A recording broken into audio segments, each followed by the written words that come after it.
Hello everyone, this is Rafael Angel and I am making this video in order to introduce you to my learning platform ecolingvo.world.fm, which I use to teach or reinforce my teaching practices of Spanish as a foreign language. I basically decided to design this platform in order to give my students the opportunity to practice Spanish with other learners of Spanish, not necessarily their classmates, and also to have a forum where they could access other resources such as videos, websites, worksheets, or any other kind of interactive tasks that I found on the web. My main objective was to have everything that people need to learn a language in one site in order for my students and everybody who is participating in this platform to have access to them without the need of going to different sites.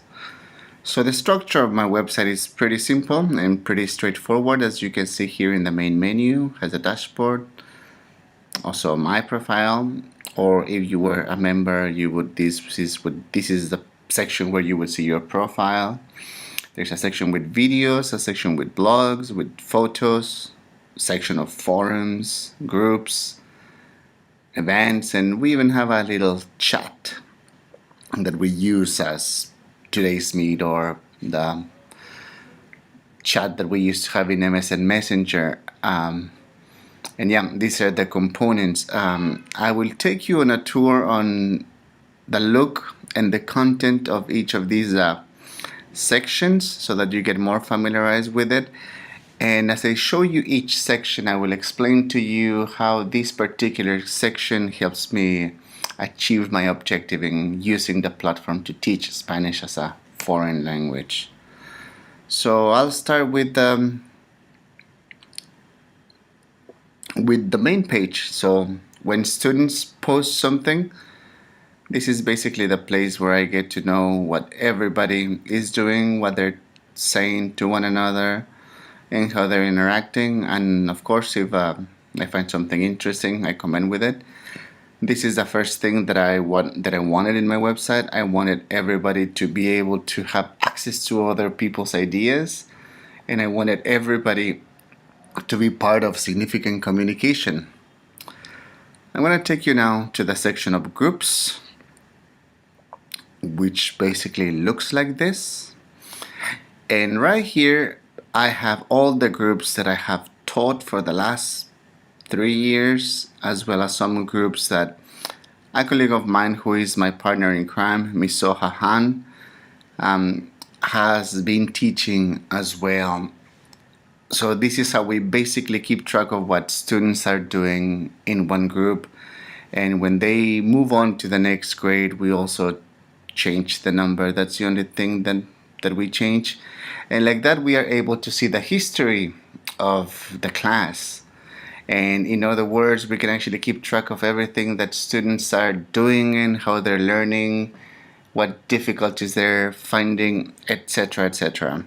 I'll go inside one group right now so you can see exactly what happens. So this is grade 10 right now, and this group was created 3 years ago, and I'll just scroll down and show you everything that these students have been doing.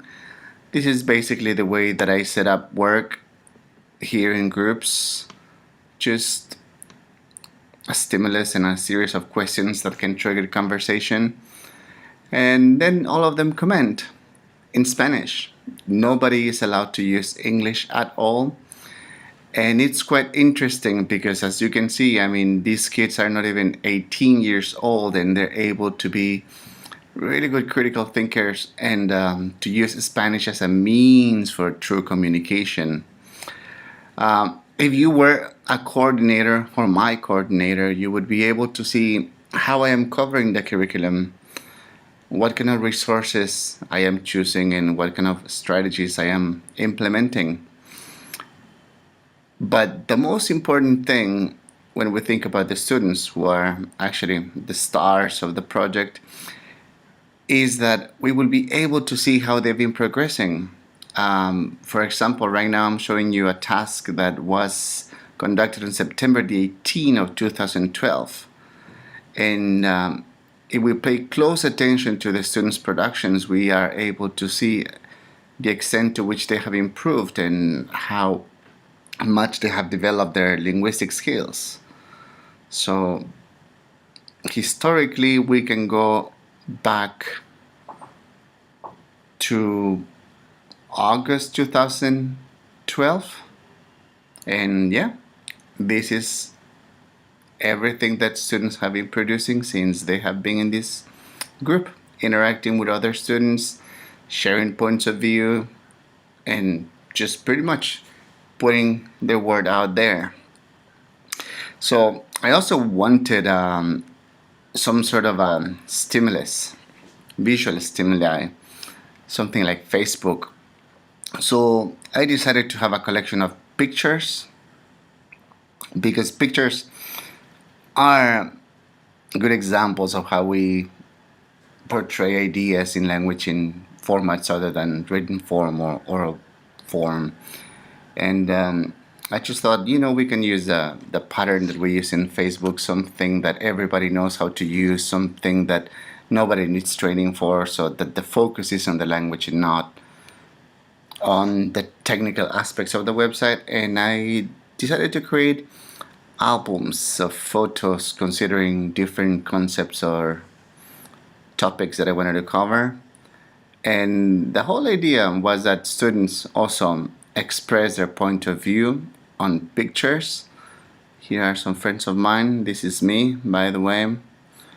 And students commented their opinions. They expressed their opinions, and at some point they were agreeing and disagreeing with people. They were expressing whether they liked the picture or not. They were making inferences. And in general, this is a very good example of how they can use the language to express themselves and to say what they really mean and what they want to say. And one thing that I like about Spanish is the fact that it's spoken in more than 10 countries. And of course, it's a different dialect in each country. There's different words, there's different accents, there's different degrees of truth and what people consider interesting or relevant. And I really wanted to portray that in my website. So I've really spent quite some time looking for videos where students have access to culture or cultural aspects of the countries where Spanish is spoken. And by doing this, I was hoping, or I am hoping, that students become sensitized with the accents, with the different use of words, with the way people see life in these countries, and with the culture behind the language grammar and the culture that each country transmits in a very different way through different means, to different media. And I have videos. I'll show you, for example, one video which is about the Aquatic Museum in Cancun, in Mexico. And students watch the video and then they express their opinion. And it's quite interesting to see how students use something that is real and truly say something that matters, something that I, as a native Spanish speaker, can relate to and feel interested in continuing to read. And I think that's the biggest advantage of this website if I compare it to books, for instance, because this is something that students perceive with their senses, visually and auditorily, and with the words. They listen, they hear, they see things in movement. And this gives them an opportunity to develop stronger connections with the stimulus that I'm presenting. And of course, this, I am hoping that with this they become more interested and they inquire and want to look for more things. So that's one thing that I do with videos and with photos. But then there is a point when people really need to start using the language for more complex tasks, to discuss, to debate, to do research. So I decided to create a collection of forums, and these are basically places, spaces where students come together and debate, express their points of view about different topics. Here we have music and individuality. This is about migration, about ecotourism, the relationship between art and technology, among other topics. And what is really good about this section is the fact that they can interact with anybody, other people from other classes, people from classes that have a higher level of the language, or people who are in a lower level of the language acquisition process. And this creates a very interesting relationship amongst them because they learn from one another and they get to be in contact with different ways of using the language, with different points of view. And this is exactly what we do with the language. We share points of view. We expose our points of view to a broader reality, and at some point we become authors, and students write their opinions right here, so automatically they become authors of the words that are put in each forum. I'll show you, for example, a display of music and individuality. This is possibly the most developed discussion forum that I have so far. It's 5 pages long, and it all started with these 7 questions where we started discussing stereotypes and personality and political target and anthems across generations, etc., etc. And students started expressing their opinions on these questions. And all of a sudden I just thought, well, I want to invite other students so that they can have a chat and express to what extent they agree or disagree with the points of view that are being conveyed. So here we have them. They are debating. They are expressing to what extent they agree or disagree and why. They are quoting the part of the comment that they are talking about. And what this is showing me is that students are able to co-construct meaning from things that are already there. And this is amazing because so far 4 different groups have interacted on this platform, on this particular forum.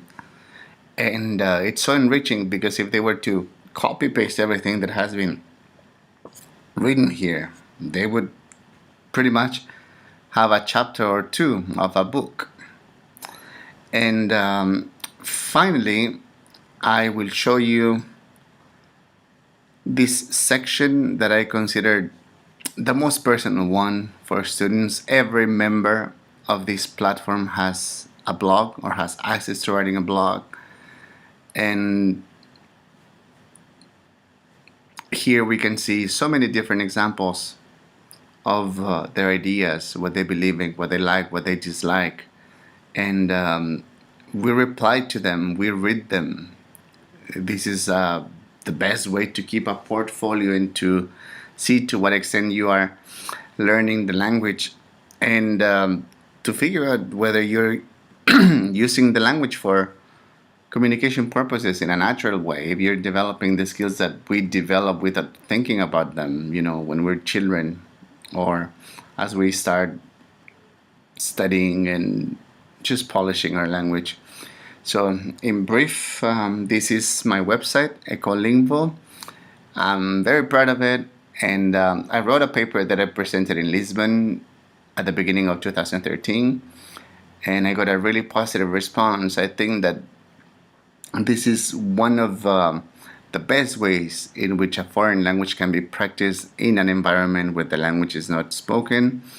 And also, this is a very effective way to help students stay in contact with the language. So this is my website, and my name is Rafael Angel. And well, if you are interested, please just visit me right here at ecolingvo.fm, and you will get a glimpse of my website. So see you guys. Thank you.